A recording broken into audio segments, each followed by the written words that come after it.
woman wakes up on a bright sunny morning in Midland, Texas. It's her day off, and she decides she's going to use the time to take care of all the lingering errands she'd been putting off for far too long.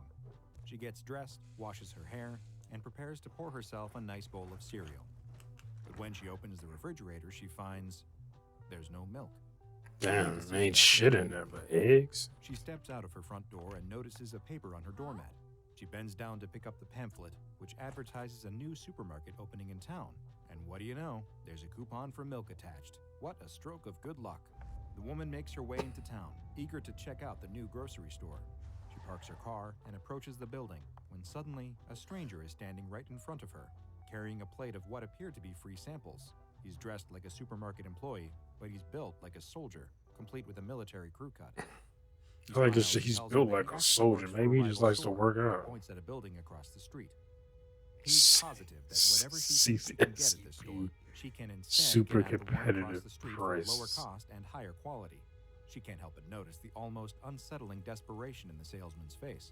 Something about his spiel makes her feel like she's in danger.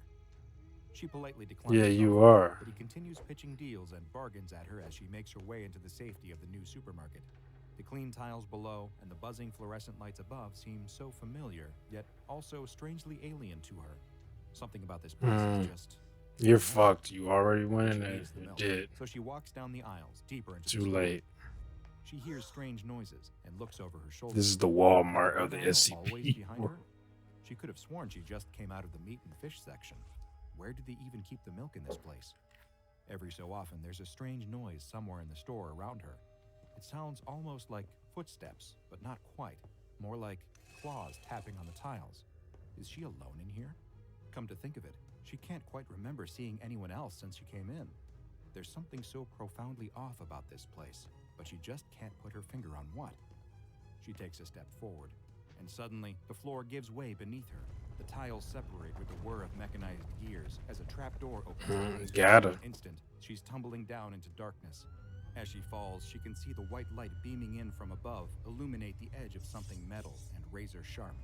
In the store above, the sound of a scream can be heard, and a soft squish of metal-piercing flesh, followed by the gurgle of blood, and then the trapdoor. Shit, I went to the other store. A tinny voice over the PA system comes on and says, "Clean up on aisle 6." The woman is never seen again after that. What superficially appears to be an independent supermarket in Midland, Texas, actually contains a number of strange and often Oh, deadly Midland. I ain't pitfalls been there in a and while. that doesn't even stop it from being a successful and popular Going supermarket. through there, I But should the say. weirdest part of all, it's all perfectly legal, thank you very much. Welcome to Yeah, We're Totally Going to Sell You This, or as it's known to the SCP Foundation, SCP-4703. The primary anomalous effects surrounding SCP-4703 This sounds affect not familiar. its customers, but the very legality of its own existence and operations. The anomalies shift laws to make everything that goes on inside legal, no matter how unethical or dangerous. It also often reshapes laws to protect its own interests from outsiders, and anyone who breaks these laws may Shifts experience laws. spontaneous attacks from violent animals, the most common of which are vicious lions. Here are a handful of the unethical and dangerous, Fuck. yet perfectly legal, thank you very much, things that go on within the confines of She's saying- SCP-4703. The stacks of shelves are mounted on powerful pneumatic actuators that seem to shift and spin of their own accord. While this has the intention of keeping the store varied and stopping customers from leaving, it more often causes serious injury with its sudden movements. Occasionally, these sets of shelves will collide, crushing whatever is stuck between them. Oh. If a child becomes lost or separated from their parents while they're inside the store, the child is forcibly detained, and the parent or parents can only get their child back by either paying an upfront cost of $47.67 in cash, or submitting to have their eyebrows permanently removed with laser follicle surgery. What? There are also several dozen hidden trapdoor mechanisms beneath the floor in various parts of the building, each one triggered by some strange and arbitrary condition, such as saying the word Wednesday, or by not saying the word Wednesday. The triggers are updated each day and displayed on the store's website in several dead languages, including Latin, Koine Greek, Phoenician, and Punic. Each of these trapdoors drops into deep shafts filled with some kind of hazard, such as spikes, glitter, or poisonous snakes. Glitter. Yes, that's poisonous, not venomous. The snakes are only dangerous when eaten, but victims have reported that they seem incredibly appealing, which makes resisting them rather difficult. A section on the far side of the store is marked Starving for Savings and Discounts ad Bestias, where all the products are fenced off and also marked down by 70% or more. However, the products are guarded by no less than 15 hungry lions. Damn, 15? Store-branded fishing rods, telescopic grabbing mechanisms, and drones are available to rent for the explicit purpose of retrieving items remotely. Although this will result in far higher costs, so you will have to brave the lions in order to attain those incredible deals. There's also a roughly 5% chance that after checkout, your cashier will ask you to kiss them on the lips. If you refuse, they'll burn your purchases in front of you, and you won't receive a refund. If you do kiss them, there's a 1 in 3 chance that the cashier will have an anomalous toxin on their lips that will cause you to drop dead instantly. Ain't that a bitch? And every day, at an arbitrary time between the hours of 3 p.m. and closing time, the lions will be released from the discount section to roam the store, and only 2 checkout lines will remain open. All items will be free during this period, but they must be scanned one by one. The SCP Foundation is currently exploring links sound like some SCP-4703 game show type shit. and 2 other anomalies like SCP-2030 and It definitely SCP-1451, sounds like a. the former being the cursed hit. Oh, this is It definitely sounds like that. What was that? In the Running Man, it was like climbing for dollars. He's being attacked by a bunch of like Doberman. It's like he was trying to climb, like get money off a rope, and he got hit with steam and fell to hit. I'm presuming his death. Camera show Laugh is Fun, and the latter being a nightmarish vending machine that murders puppies and dispenses a variety of cookies in exchange. Wow. So then, if it is so dangerous, why doesn't the SCP Foundation simply block access to, yeah, we're totally going to sell you this? Because everything they do is legal, thank you very Thanks to much. the anomalous legal effect created by SCP-4703, the Foundation can't just storm in or physically contain the building. So instead, they attempt to divert as many customers away from 4703 as possible. To do this, the Foundation has started a rival supermarket across the street, named Super Competitive Prices, LLC. Sheldon M. Katz Esquire is an SCP Foundation lawyer and bureaucromancer, a thaumatologist skilled in the art of interfacing with anomalously bureaucratic SCPs, and he is spearheading the Foundation legal team. This is the worst efforts SCP combating because it gets SCP-4703. lawyers involved. Untangling the complex web of legality around SCP-4703 is a full-time job after all, and in the following memo, Mr. Katz did all he could to articulate the sheer enormity of the problem they're dealing with. He writes, "Counteraction of SCP-4703's legal anomalies is a top-level priority for our department, and we are making every effort to resolve the matter in a way which minimizes loss of life and economic detriment.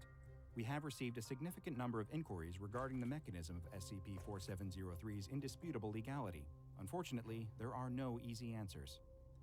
Law is a human concept. It exists on paper because we write it down.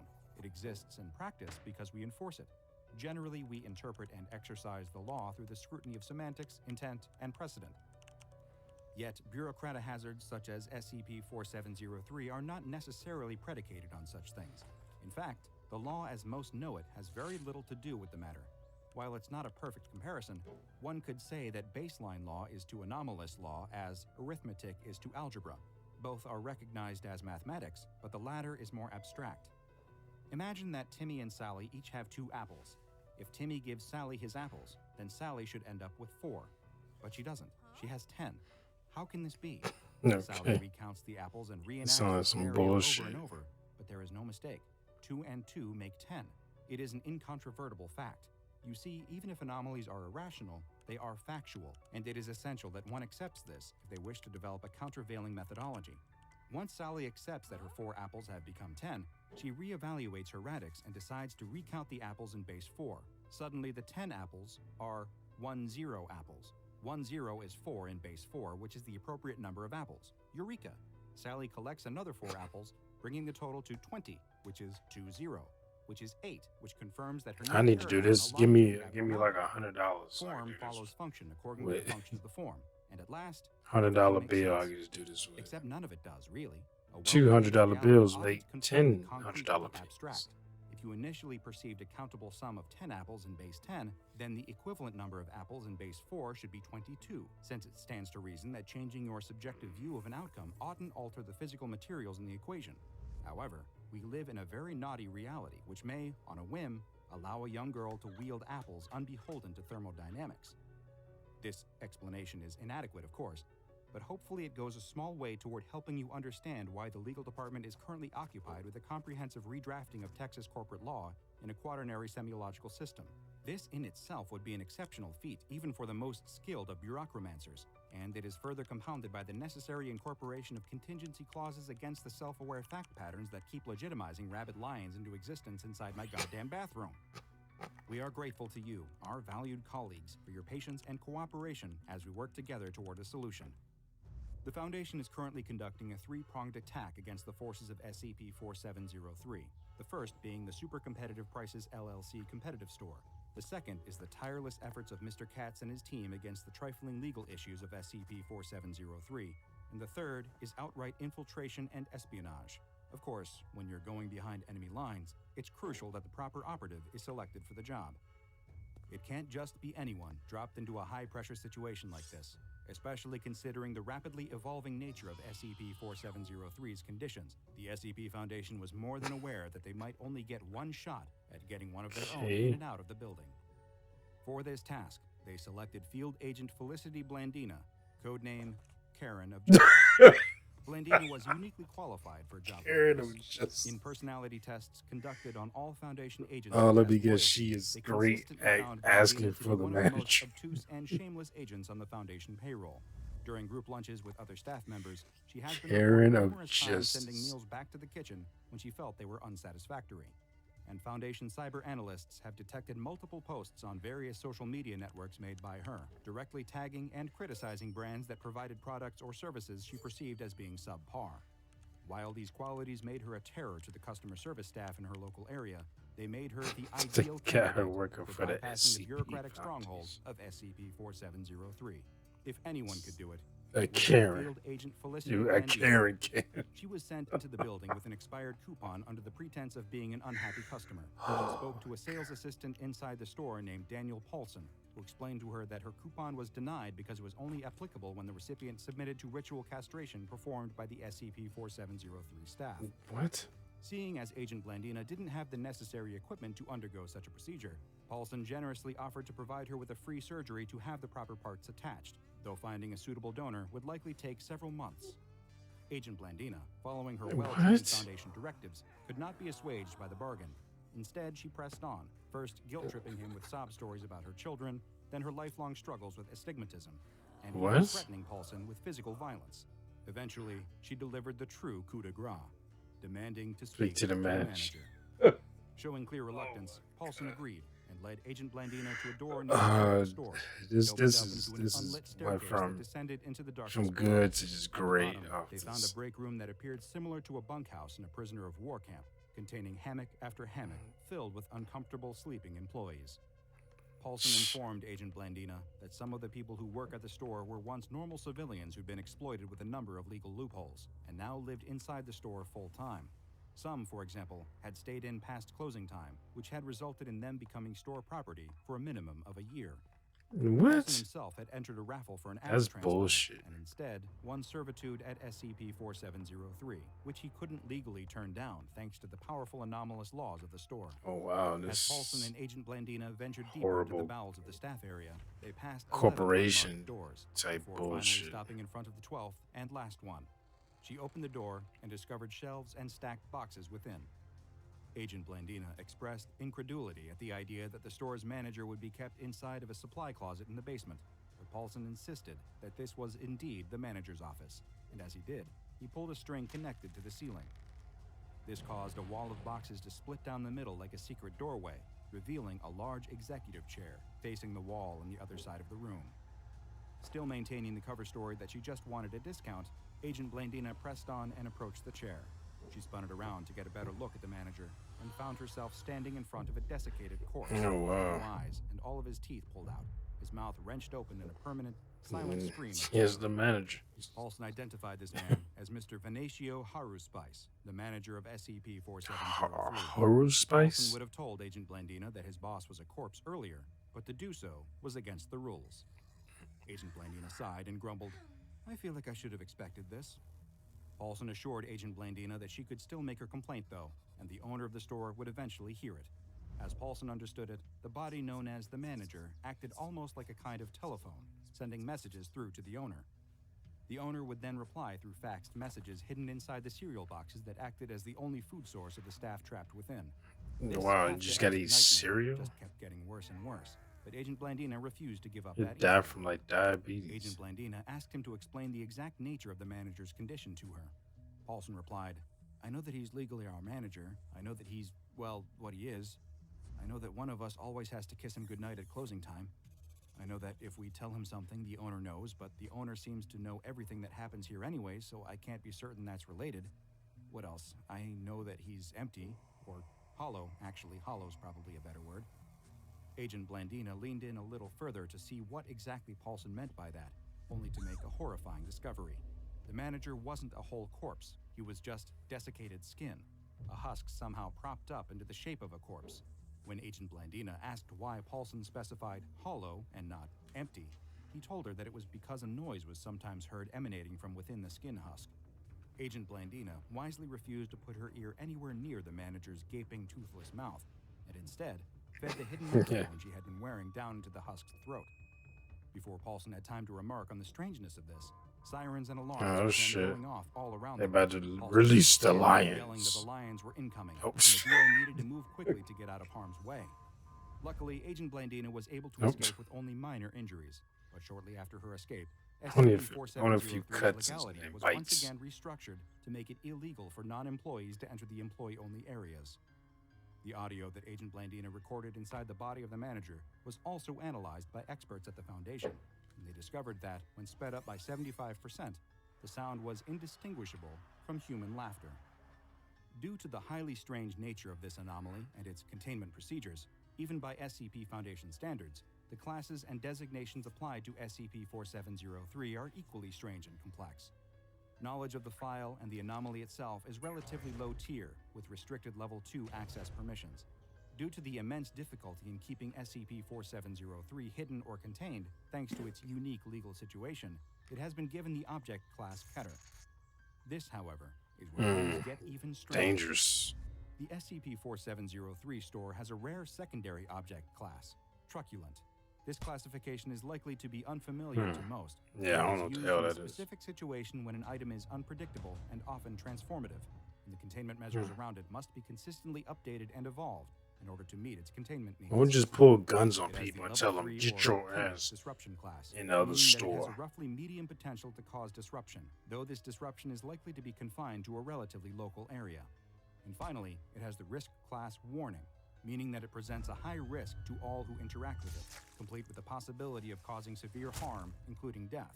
Though legally, due to a missive sent from the law firm working in association with SCP-4703, I am obliged to tell you that it's mainly because the bargains at "yeah, we're totally going to sell you this" are simply to die for, which is perfectly legal, thank you very much. Except Now, people going are on to actually another entry dying. from the classified files of Dr. Bob, such as SCP-5172, North American Hotel Ice Machines, for another SCP Pay that will make you think $5,000 twice to about kill the visiting common cashier. everyday locations. And make sure you subscribe and turn on notifications so you don't miss a single anomaly as we delve further Why and you further pull that? into the SCP Foundation's classified archives. Why you pull that out of the $1,000 out of the gun? I like to say kill. Is that pay $5,000 and kill the cashiers? And they was like, psych, I got you. I got $1,000 right here in uh the magazine of the gun.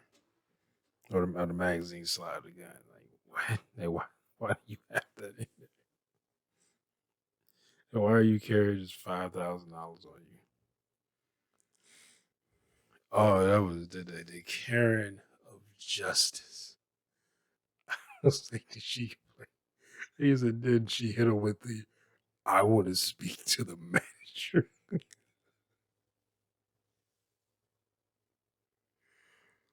Oh, I've actually had that. I mean, because I worked customer service in my life, outside the military and in the military. But funny enough, in the military, I had people that I want to speak to the supervisor, they say. And I remember at the time I was, this is when I got off active duty. I was in the reserve for 2 years. And I put on staff sergeant. and I had a new airman come in like 3 or 4 months later after that. It might have been 5 months because he because I had I think it was yeah because I was been in for 6 months, put on staff, and it was like 4 or 5 months after that. I got a new airman who was coming in. He was coming off active duty. He did the same thing as me. But he did his full 6 years. I got out 5. 'Cause I had signed up for 6, but I got out a year early and went in the reserve. And somebody complaining to him. And he was like, they said, "Can that guy? I want to speak to the supervisor." And then he just turned around because I was literally sitting behind him, and I just turned around. I was like, "Can I help you, man?" And I was much colder than he was. I was like, "Man, we can't do that." I was like, "We're not supposed to do that. That goes against AFI." And then I forget what the thing was. We weren't supposed to do that. She wanted us to do something, and she was cool after I told her like what AFI, and I said, "You want me to go against the regs? Everybody got to follow the regs. I don't care what rank you are. I don't care. I mean, even though a lot of high ranking people don't follow the regs and do shit, but they're supposed to." And I'm the type of, when I was the type of person, I don't care what rank you are. This is the rig, the AFI, the Air Force instruction that everybody's supposed to follow. And you can't be like, well, I'm a hard worker, I don't gotta follow. Like, no. You know you're supposed to follow it. Like don't come here talking about like that you didn't know. But I had to hit me with that. I was speaking to the supervisor. I remember thinking to myself, I mean, I've had that happen when I was on active duty, but I wasn't a supervisor. I was in like those times I was in the office by myself. And the supervisor isn't here. So, but they never always was able to, you know, like de-escalate the situation. There was one time, it was a guy. He was a captain, and he was so fucking stupid. Like I helped him with. This was when I was working in assignments. So when people like was PCS into another base, they got orders, and they came to us, and they had to, set up the orders or whatever the codes or whatever they had to do in order to go to the next base. And this dude had, and it was a captain. He seemed all right. I was going on leave. I got here. I was going on leave the next week, so I set him up. I sent in. Damn, I can't remember what I had. I sent in something to Texas, which is AFPC down there, and I sent it to them, and I said, well, I told them, I said, they do things in order as they get them. So when I send it to them, it depends on their workload. It might take a couple weeks or even, a month. It depends on their workload. They do things as they get them. They don't show special attention to things unless they're told directly to, but as they get them. So he's like, okay, that's fine. I said, I'll let you know when I get something back from them. I said normally, but they told us, they said it usually takes about 2 weeks. So if 2 weeks come up, then I'll contact them or whatever, because I was only gonna be gone a week. So it was basically that week I was gonna be at work, and then I was gonna be gone for a week. But I said you can come back, and I let people in my office know, But he comes back the next week when I'm on leave, because I got a call. Someone talking about, hey, this captain is here. He, it was some issue, and you would contact the ALPC about it. He told them that I didn't contact ALPC. I was like, I contacted them, and I CC'd him on the email, and we contacted him. I was like, what is he talking about? So he had another person in my office to do it again, because he was trying to tell me to do it like twice. And I was like, I already did it once. Like doing it twice is not gonna do it because they still gonna do things in the order as they get them. He was trying to like rush the process. And I said they don't that's not how that works. They don't do that unless you are like high ranking. And then that means they usually people when that happens, they contact the commander there to do it for them. And then the commander will tell, the lower the subordinates to, we'll push this through, you know. And when I told him, and he's like, "Oh yeah, well," and one of the guys, he said, "Well, I sent it again because he said you didn't send it." I was like, I told him how long this takes and the process and everything like that. So he was okay, okay, okay. That's fine. And he comes back again, and then he came back when I got off of leave. The day I got back, so but he came like at the end of the day, and I hadn't got his they hadn't come back from AFPC yet, and they was still. I had contacted them, and they said it was still being processed. And I was okay, so I emailed him and told him. He comes into the office, and I looked at he hadn't read my email because I hadn't got a read receipt from him. So I'm like, and then he's talking about, oh, you said, dude, I didn't tell you that. I told you how long it could take. I said it could possibly take 2 weeks, but it could take longer. It depends on their workload. And the thing was pissing me off was like he had shades on. He kept taking his shades off and like dropping them on the floor, and like he kept like fidgeting with it and dropping them. And it was like, and it was pissing me off. And everyone was because this was the end of the day, so everyone like I'm still talking to this dude. Everybody done finished with their customers, and I'm still talking to this guy because he just like he don't get it. I'm like, you got it when I told you the first time. Like, what is your problem? And then he kept talking. And my lieutenant, who was like in charge of the section, she came in. She was just kind of just looking, and because she was listening to the whole thing. And then I'm trying to be nice. And he started pissing me off. And then I remember I stood up out of my chair, and I was like, "What would you like me to do?" I was like, "What would you like me to do?" And when I did that, she came in. She was like, "Is there anything that I can do?" Because she saw me, and she was like, "I was like, man, this." I was like, "This dude is about to give me a curse. I don't give a damn what rank he is." Because she was a first lieutenant. Because she hadn't been, I think she only been in the Air Force 2.5 years, something like that. And then she took him to her office, and I was like, "What?" And then I'm like, "What did he want?" And I remember telling my supervisor, but she was like, "What did he want? Like you did everything you're supposed to do. Like you didn't do anything wrong." I was like, "I know." I was like, "I don't." And he understood it, and then obviously he comes back like he didn't understand it. Like he wanted, because he wanted me. I think he wanted me to send the thing twice. I was like, "It doesn't matter. You can't send it twice." And plus, um, what was it? The next day they sent me, and they was like, "Oh, it's been processed."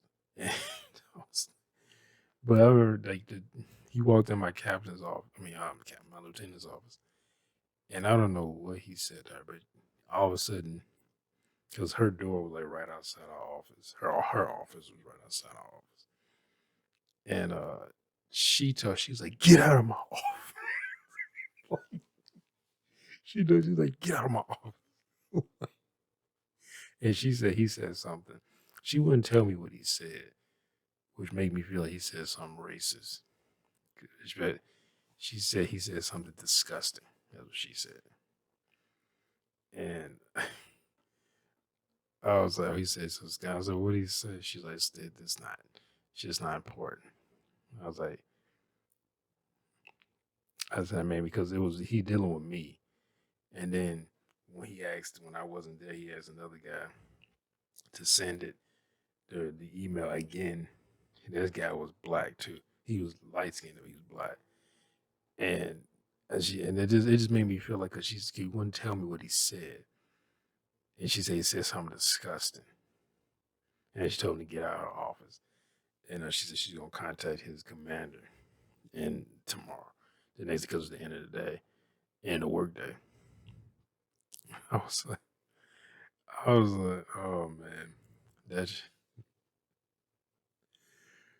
I was that made me so mad that day. But yeah, like dealing with it's funny because dealing with in the military, dealing with people and working like in a kind of customer service oriented type job, dealing with people who are in the military because they, especially people who outrank you, is far worse than dealing with just civilians in a civilian job like customer service because they're just customers. You know, they go by the thing the customer always write bullshit. But in the military, people think they can talk crazy to you because they outrank you. So they think they can just come in and demand shit and tell you what you're gonna do with it. And like, no, you can't. And especially in those type of jobs, they can't do that because there are rules that I have to follow, and I can't just do whatever. Because I do whatever, I can get in trouble. I can get kicked out for that. You know, go get an Article 15 and shit. I'm not getting in trouble for you. I don't even know you. Like, but anyway, hope you enjoyed my reaction to one. If you did, make sure to hit that thumbs up button down below. Make sure to subscribe if you're here. Hit that bell. Get notified when I upload new videos. Comment down below. Share this video. I'll see y'all next time. Peace.